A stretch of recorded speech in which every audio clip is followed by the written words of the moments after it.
Hi, today is Ash Wednesday. I'd like to wish you a happy Ash Wednesday. It's also the beginning of Lent, and what I'd like to do right now is to start a discussion with you about the meaning of Lent. What does Lent mean to you? Feel free to put a comment on here. I'd love to hear what you think Lent means, or what Lent means to you. Even if this isn't the season of Lent, please put a comment down. I'd love to hear what you have to say. Let me start off the conversation. To me, Lent is part of the process of a fundamental shift in the way that humans understand the way that the world works. Now, I know that that's loaded, and it's meant to be loaded. So let me unravel it a little bit. You know how history tells us that humans easily fall into conflict and violence with one another? I don't even think I have to appeal to history in order to tell you this. This is happening to you and to me all the time.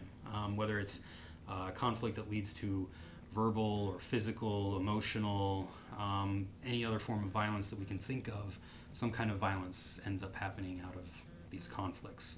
Well, anthropologists tell us that the very first humans are no different than we are, right?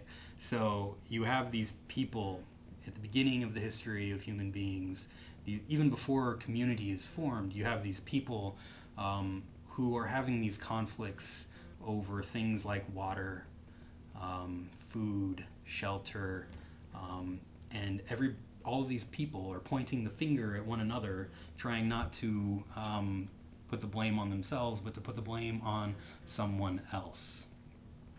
And so what ends up happening is one of these accusations sticks onto a specific person, and that person is blamed for all of the conflicts that are happening within the community or among the people. And then once this person is blamed, a community ends up forming over and against this other person. And what ends up happening is that this other person is sacrificed. This other person is killed at the expense of the victim. And what ends up happening is that this person, the death of this person, the blood of this person has this kind of effect of washing away the conflicts within the community so that there's peace. There's temporary peace until conflicts arise again and the accusations get pointed again until another person is arbitrarily chosen. Whether guilt or innocence doesn't matter here.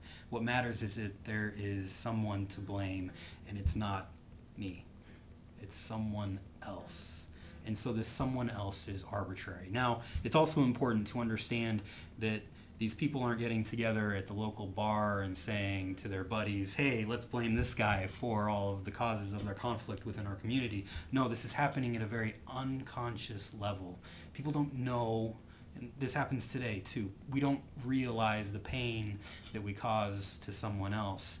The point is that it's someone else and it's not me or someone that I love. And so this is all happening not at a rational level. It's happening at an unconscious level. And throughout time, communities begin to form and cultures begin to form, and they're always formed at the expense of a victim or a group of people who end up being a victim to a larger group of people. Within a culture that is doing this, arise a certain people called the Hebrews. And the Hebrews end up telling different stories.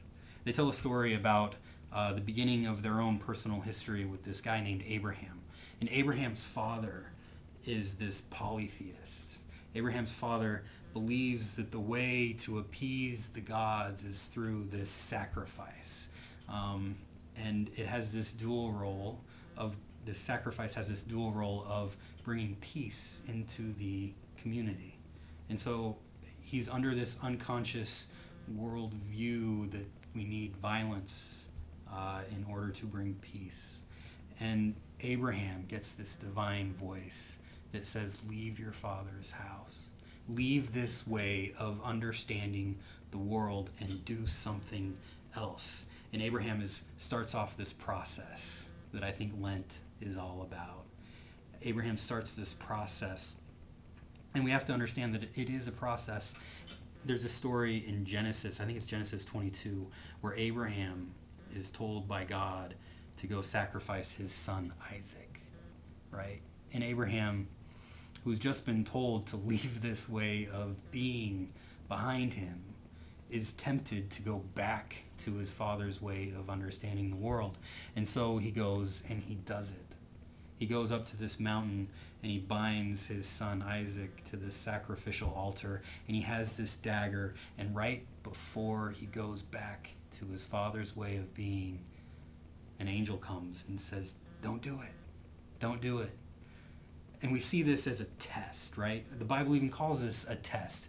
What is the test? The test is whether or not Abraham will go back to this sacrificial worldview. He has the dagger up and he drops it. And he says, "No, I'm not going to go back." And the story ends with God providing something else for Abraham. And this is a process. Remember that this is a process. So God provides this ram for Abraham, and Abraham ends up sacrificing this ram. And what's this for? Is this to appease God? No, this isn't to appease God. God provides this so that Abraham can have some kind of an outlet, some kind of peace within the community through this form of sacrifice. But it's God providing a different way of being so that you don't have to sacrifice human beings. Now, this is a process, and in part 2, we will see how the Hebrews guide us through a process of having no sacrifices. So, join me then. Bye-bye.